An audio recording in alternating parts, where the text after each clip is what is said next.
નમસ્કાર દર્શક મિત્રો, ટીવી18 ન્યૂઝમાં આપનું સ્વાગત છે। મારું નામ દુલાભાઈ ઓગળભાઈ ભાલિયા, મહુવા તાલુકા પંચાયત પૂર્વ પ્રમુખ, અને અત્યારે અપક્ષમાં મેં ફોર્મ ભરેલું હતું। મારી સામે કનુભાઈ સૌજીભાઈ બામણીયા ભાજપમાંથી લડતા હતા, બરાબર। તેનો વિજય થયો હતો, બરાબર।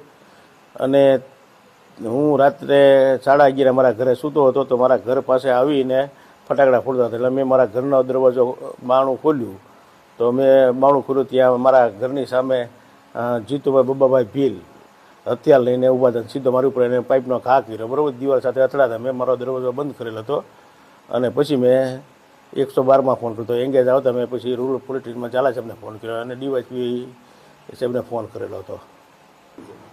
ચૂંટણી હું એની સામે અપક્ષમાં ઊભો હતો, મને ટિકિટ નહીં મળતા હું અપક્ષમાં ઊભો હતો, અને તેમણે ટિકિટ આપતા એ વિજય થયેલા હતા। હું મારા ઘરે સૂતો હતો, બરાબર। અને રાતે મારા ઘરે 11:30 ફટાકડા ફોડી અને હું જોવા જતાં મારા ઘર ઉપર હુમલો કર્યો હતો। સામે કનુભાઈ હથિયાર લઈને સામે ઊભા હતા, અને જીતુભાઈ મારી ઉપર હુમલો કર્યો, અને તેમની સાથે 5 થી 7 વ્યક્તિ હતા।